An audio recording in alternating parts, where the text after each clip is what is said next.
Good evening, ladies and gents. Here we are again to read a little bit from Romeo and Juliet. So we have our Dover Shakespeare here, and we've got some notes to pass you away, some ideas to pass you away. And I'm going to try and keep this, if I can, to about a half an hour tonight, because I got to go make the fish, that kind of thing. Friday. It's Friday, folks. Rejoice. With all the gloom and doom that we can dwell upon, there's also a great deal of blessings sent our way every day. So my thanks to you all for joining me, and we're going to be reading today from scene 4. This is Act 2, scene 4, and primarily it's Benvolio and Mercutio, though Romeo comes up in the nurse as well. Now, what I really want to touch on, just to get it out of the way, is there's a famous line in here where Mercutio talks about Tybalt, the cousin of Juliet, and calls him more than the Prince of Cats. And there's a lot that's been spilled about that, talked about that. What does he mean, the Prince of Cats? What is this nonsense? It's a reference which I think is lost on us for a number of reasons. One of which is because we don't think anymore in terms of witchcraft, and also because we don't have immediate reference to a lot of documents that were around in Shakespeare's day. So the character of Mercutio makes this comment about Tybalt, and the audience would probably have at least gotten some idea about what he was talking about. But for us, it's like, what do you mean? What are you talking about? So I want to talk about that just a wee bit. So let's do this. We'll go ahead with the reading first, and then I'm going to expound a little bit on this idea of the Prince of Cats and what's meant by Prince of Cats here. So let's begin together. We'll read a bit. This is Act 2, Scene 4 of Romeo and Juliet, and we start in a street with Benvolio and Mercutio. Where the devil should this Romeo be? Came he not home tonight? Not to his father's. I spoke with his man. Ah, that same pale-hearted wench, that Rosaline, torments him so, that he will surely run mad. Tybalt, the kinsman to old Capulet, has sent a letter to his father's house. A challenge! On my life. Romeo will answer it. Any man that can write may answer a letter. Nay, he will answer the letter's master, how he dares, being dared. Alas, poor Romeo. He's already dead, stabbed with a white wench's black eye, shot through the ear with a love song, the very pin of his heart cleft with the blind boy's butt shaft. And is he a man to encounter Tybalt? Well, why? What is Tybalt? More than Prince of Cats, I can tell you. Oh, he's a courageous captain of compliments. He fights as you sing prick-song. Keeps time, distance, and proportion. Rests me his minim rest, 1, 2, and a third in your bosom.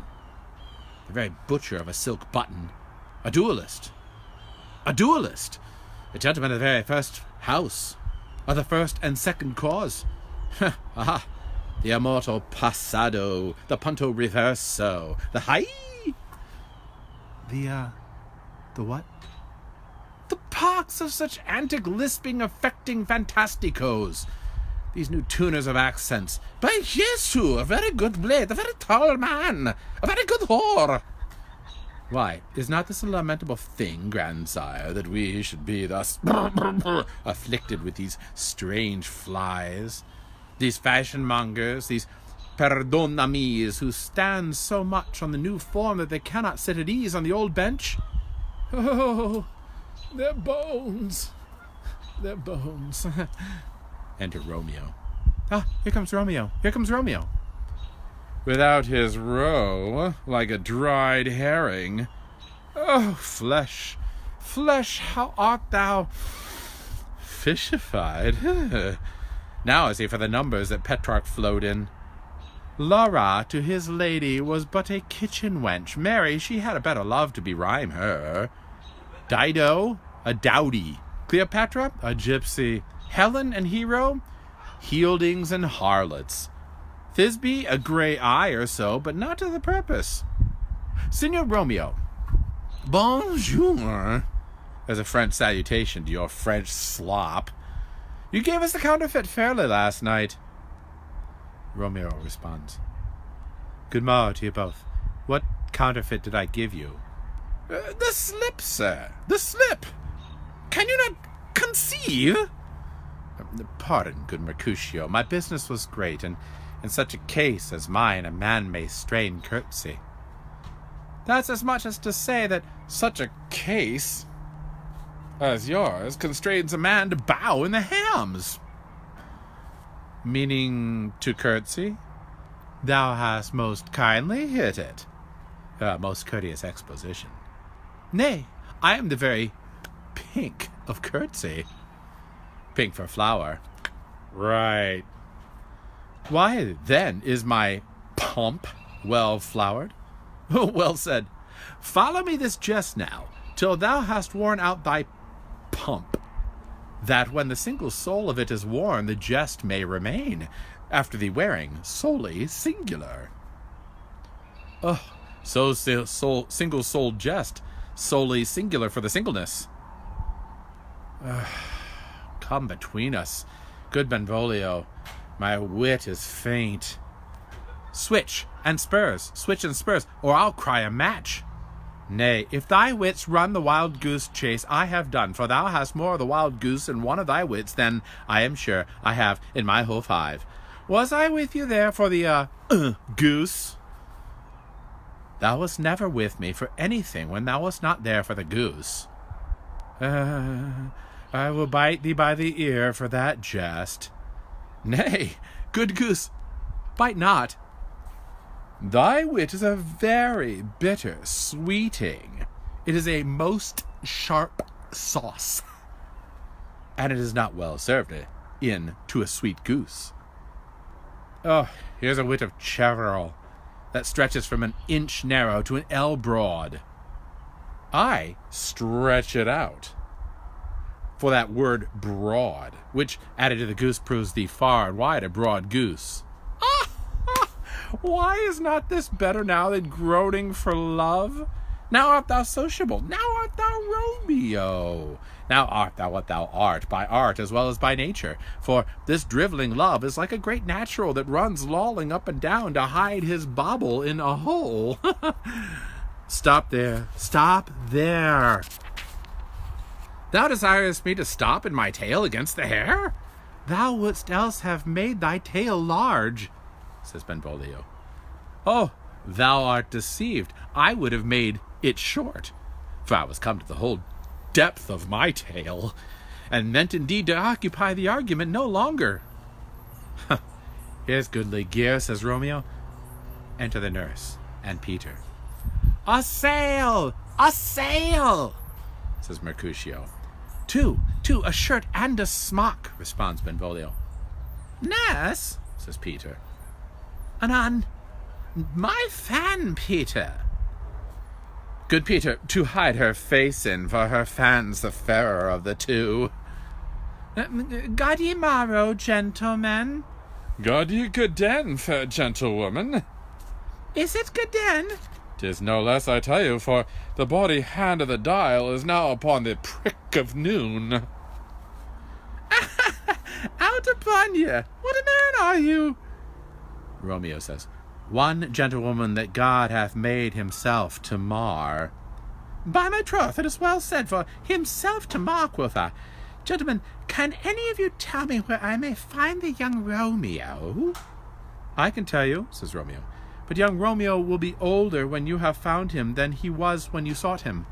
I am the youngest of that name, for fault of a worse. You say well. Yea, says Mercutio, is the worst well? Very well took, i' faith, wisely.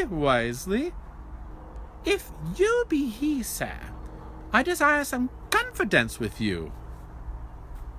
Oh, she will indict him to some supper, says Benvolio. Oh, aboard, so-ho! What hast thou found? No hare, sir, unless a hare, sir, in a Lenten pie. Something stale and hoar ere it be spent. An old hare whore and an old hare whore is very good meat in Lent. But a hare that is whore is too much for a score when it whores ere it be spent. Romeo, will you come to your father's? We'll to dinner thither. I will follow you. Farewell, ancient lady. Farewell, lady, lady, lady, lady, lady, lady, lady. Exeunt Mercutio and Benvolio. Marry, farewell, I pray you, sir. What saucy magic was this that was so full of his ropery?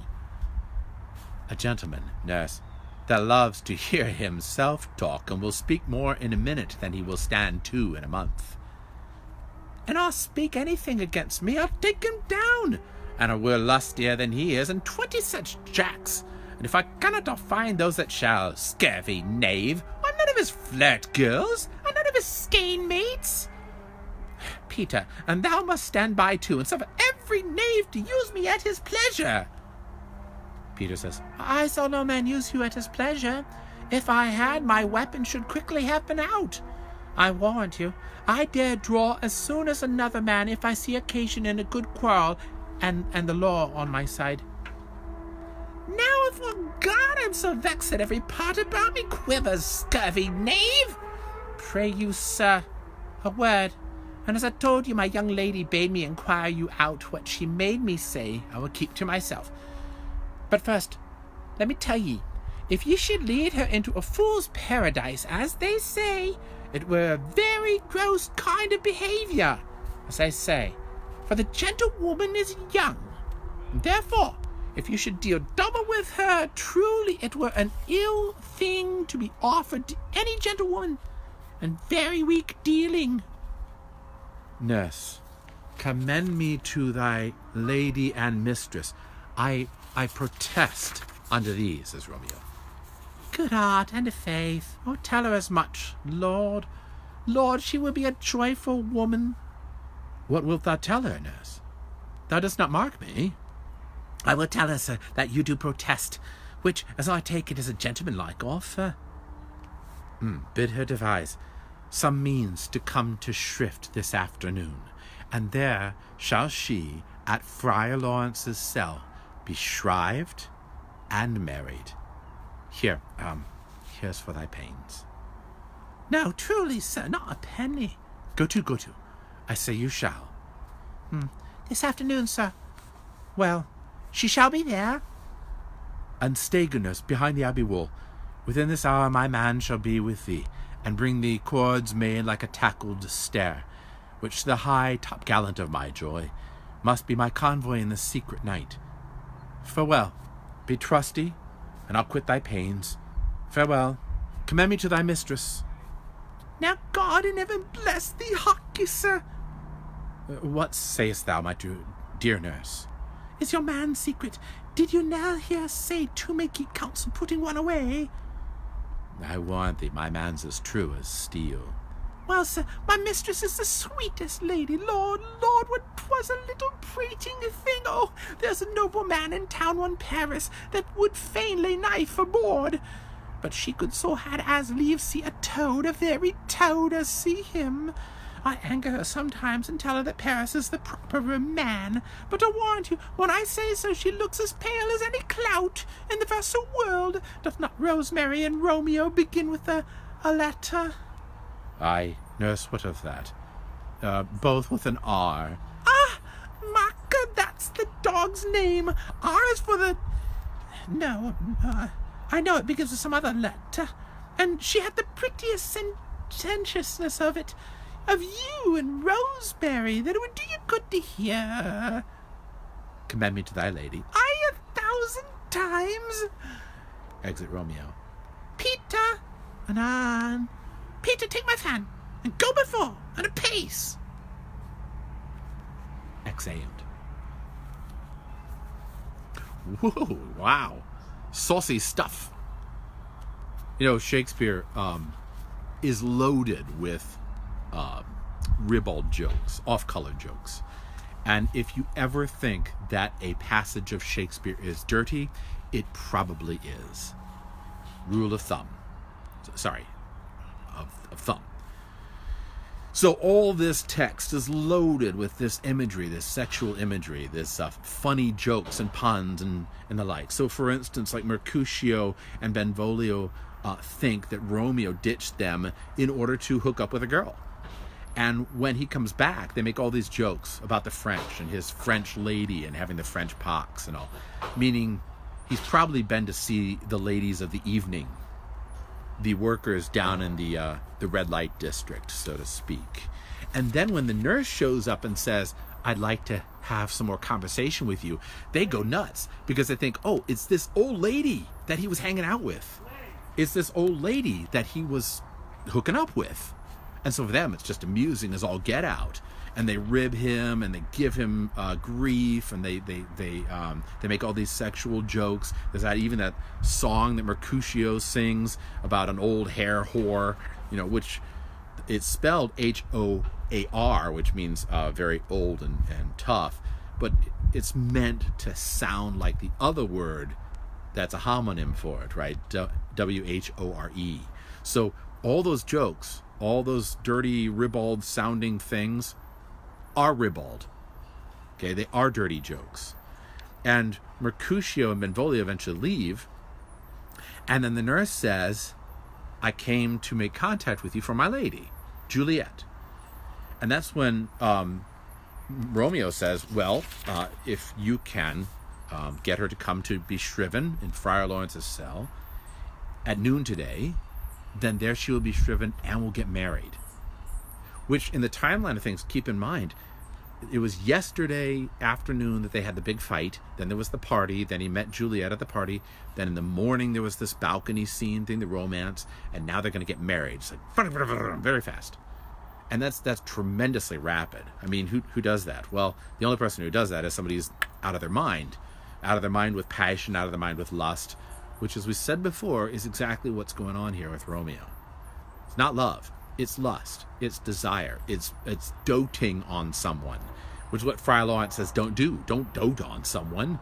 It's different from love to be doting on someone, because when you dote on someone, you're out of your mind.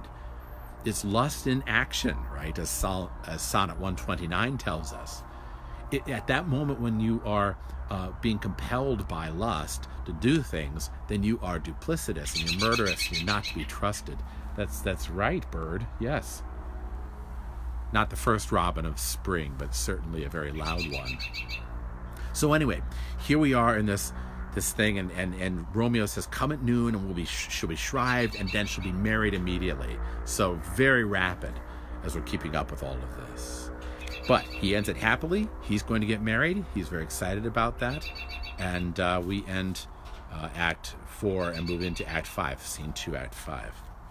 Now I'd like to go back to this line back at the beginning of the scene, which is where Benvolio, who is the fellow of goodwill, but a little naive, says to Mercutio, whose name means Mercury, Hermes, the guide, pilgrims especially, and he says, there's a letter that's been sent to Lord Capulet from Tybalt. What kind of letter? Both of them still think that Romeo is pursuing Rosaline. They say that immediately. Mercutio says, that same pale, hard-hearted wench, that Rosaline torments him. Neither one of them thinks anything about Juliet yet. They both think that Romeo is still pursuing this Rosaline. And so more people than Romeo know about Rosaline and the whole pursuit of Rosaline. And no doubt Tybalt knows about the pursuit of Rosaline. And Tybalt objects to it. And why would he object? It's not just because Romeo is the son of his enemy, although that's part of it, no doubt. It could also be that Romeo is shallow, that he's somebody who is a player. He's somebody who's playing the field of young girls. And consequently, he's somebody who could impugn the honor, like ruin the honor, of one of the girls of the family of Capulet. And Tybalt is angry about it. He's ticked. So he sends a letter to Lord Montague. And they say both that's unfortunate because Tybalt is a dangerous man. Before that, though, Mercutio says, poor Romeo, right? He's already dead. He's already slain by love, by Rosalind, right? He's already dead, stabbed with a white wench's black eye, shot through the ear with a love song, the very pin of his heart cleft with a blind bow boy's butt shaft. Great, great line, right? Meaning Cupid, right? The blind bow boy. And he shoots people in the rear end when he wants to get them to fall in love with each other. So the butt shaft. Twang! Right? You're in love, mate. So anyway, they say that Tybalt's a very dangerous man. And Benvolio says, well, what do you mean? What are you talking about? Why? What's the big deal that Tybalt has sent a challenge to Lord Capulet? And Mercutio, who, by the way, to Lord Montague. Mercutio, who's not a Montague, he's the cousin, he's related to the prince, basically says that Tybalt is extremely dangerous, and this challenge is going to be answered by somebody, right?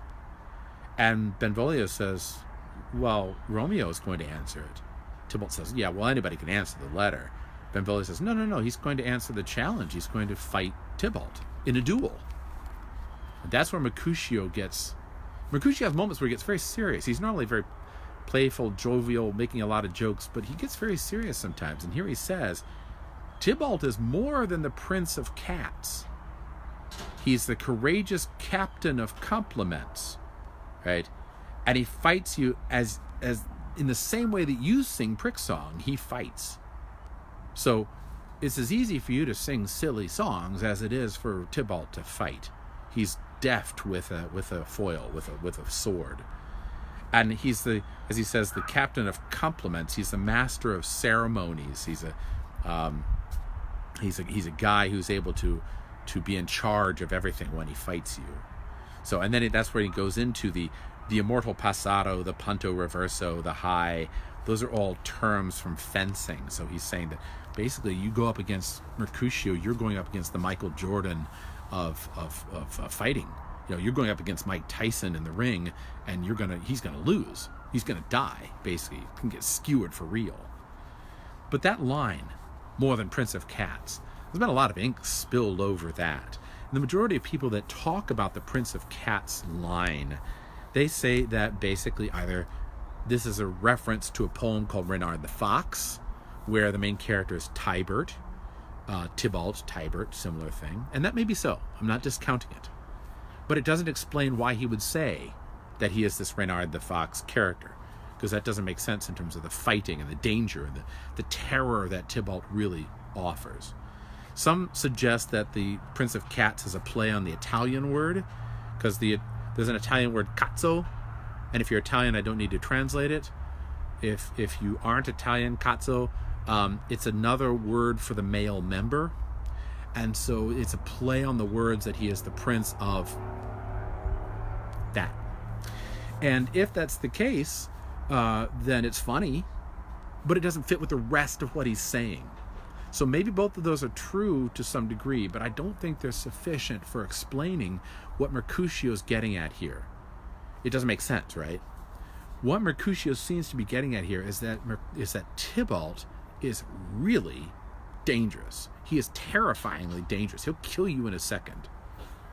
But he's also dangerous in the sense of being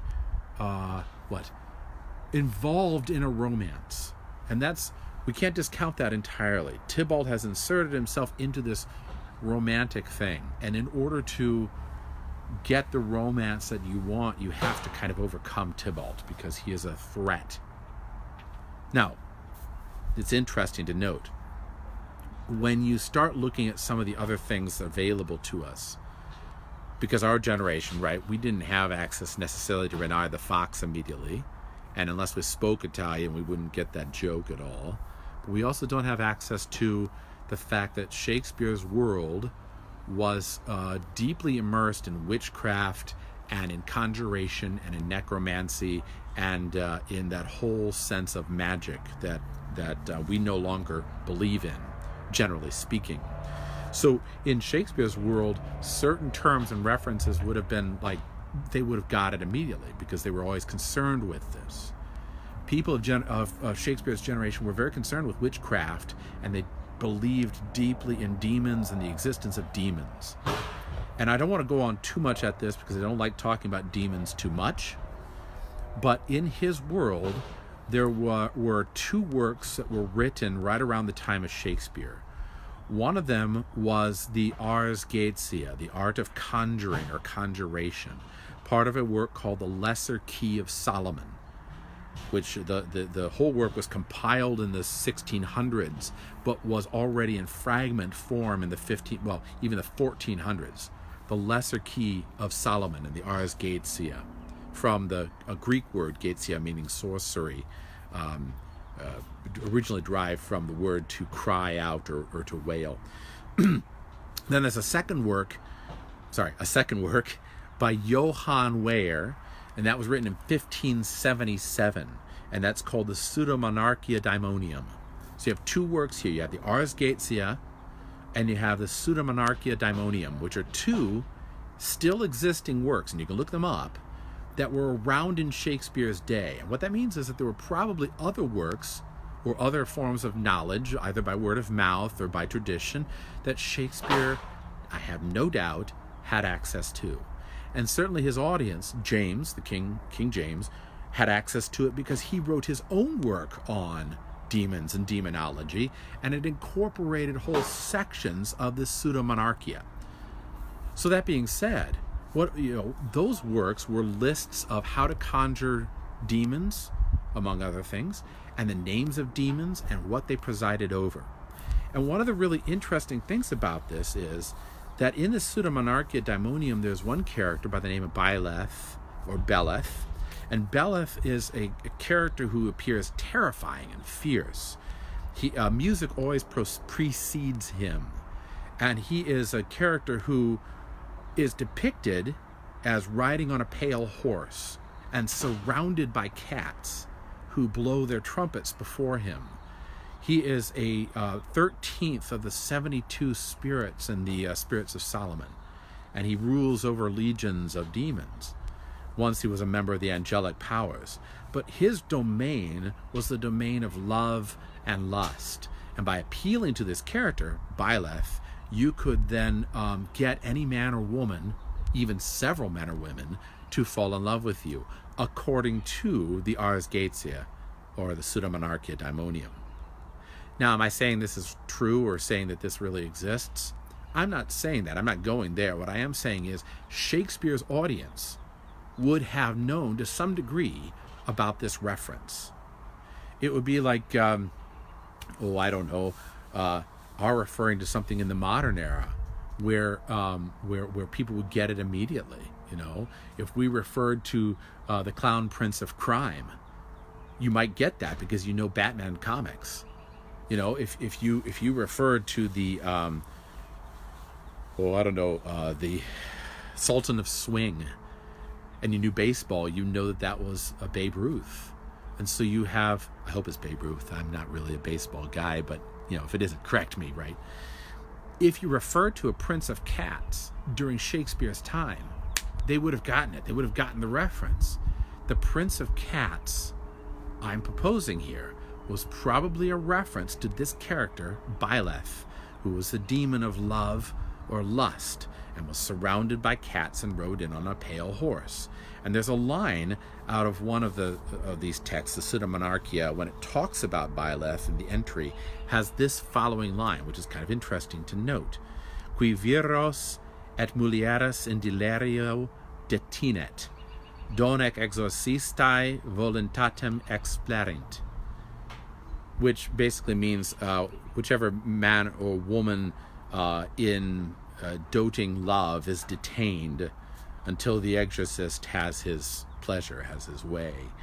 Meaning that if the conjurer, if the man who is conjuring up this demon, conjures up this demon, and the demon allows him to have any man or woman in a delirium, in a doting fashion, until the demon is released. Why is that important? In some ways it's important because that word delirio, which, by the way, we get the word, the phrase delirium tremens, if you've ever heard that. We get the word delirium tremens from that same word, delirio. DTs, what you get when you get off of alcohol, if you have severe alcoholism. that word is translated often as doting. And remember that Friar Lawrence has told Romeo earlier, don't dote on your girl, on Rosalind. That's not what I'm asking you to do. Love is different from doting. And that doting is another word for lust, for lusting after. It's essentially basically an extreme, uncritical love or fondness for someone else. Uncritical fondness is probably better.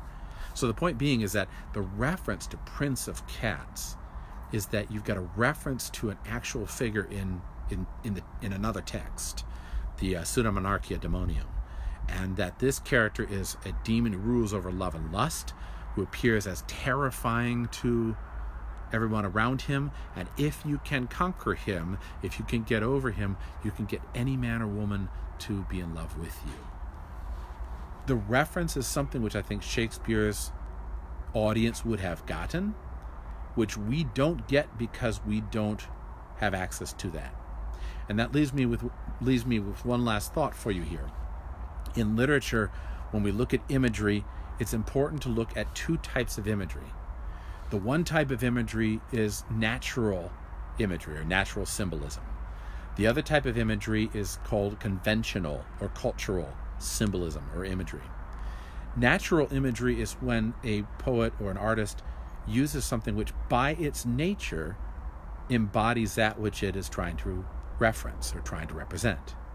So for instance, when we use the image of water, right, water cleanses and it nourishes, and without it we die. But with too much of it, we also die. And if you take it in large bodies of water, it's dark, mysterious, there are things living down in it, it's amorphous, etc., etc., etc.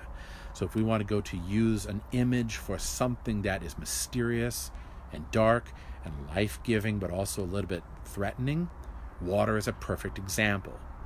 So if you've ever thought about why we baptize people with water instead of with like beet juice or peanut butter or crankcase oil, that's why. The baptism occurs because of the natural symbol.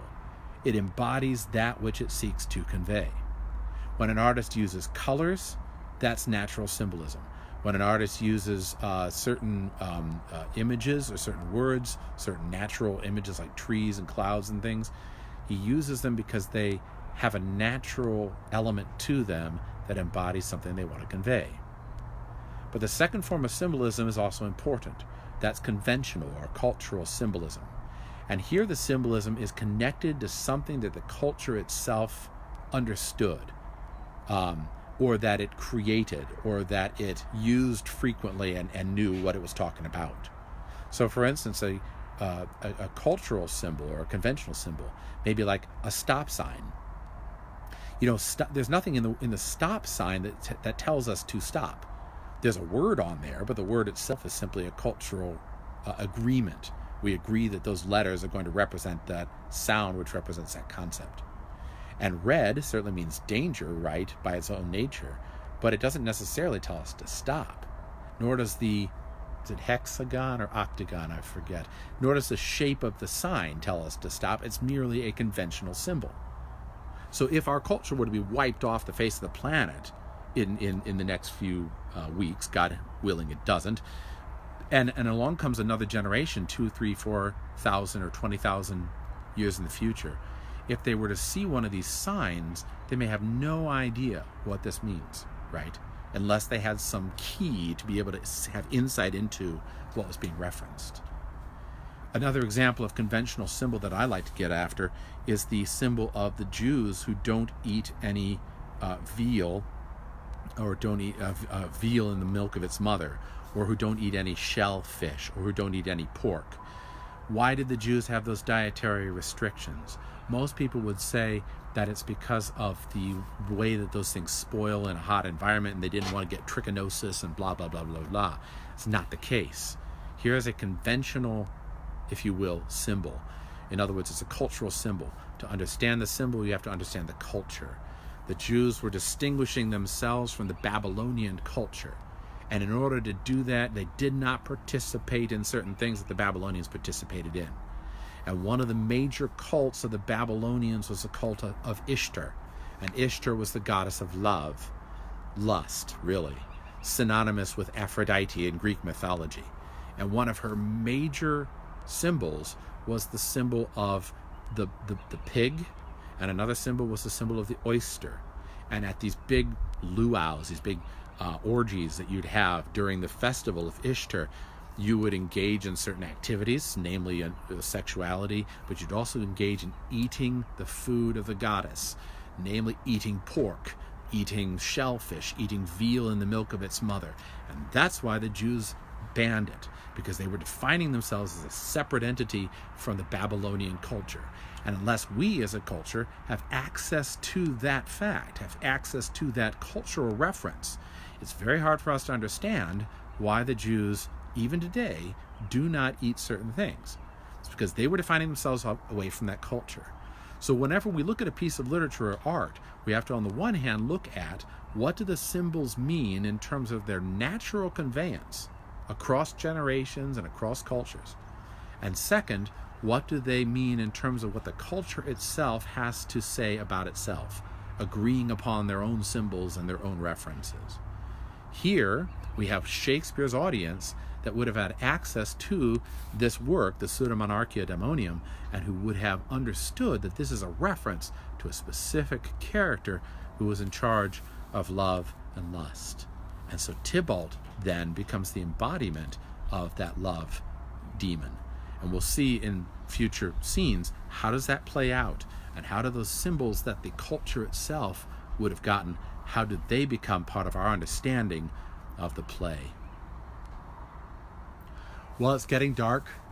My family is no doubt close to expiring away because they have no food and they need someone to come and cook for them, and that would be me. And so I need to go and make the fish. But thank you all for joining me. It's always a pleasure, and I hope to continue this next week as we read further in William Shakespeare's Romeo and Juliet. Until then, big plugs for the things that I'm enjoying right now. I am rereading Frank Herbert's Dune. I'm going to be watching Band of Brothers again, and apparently 1917 is available on Amazon too. But I also am enjoying immensely my engagement with the Shakespeare 2020 group, and I encourage you to take a look at that if you haven't already. I'm enjoying also Kevin Stroud's podcast of the history of the English language, which, if you're a word geek like I am, dive into that because it's wonderful stuff. And I'm also very much encouraging you to go and check out the reading of the sonnets. We have Sir Ian McKellen, we have the reading of the sonnets done by Captain Picard. Engage. He's reading the sonnets for us, and I would strongly encourage you to check it out. And lastly, if you are enjoying what I'm doing, I encourage you to go to my Patreon page. I would appreciate any contribution that you can give right now. And if you can't, I understand that too. Just give a like to the video. Until we meet again next week, stay safe, stay healthy. God bless you and all your family. Take care.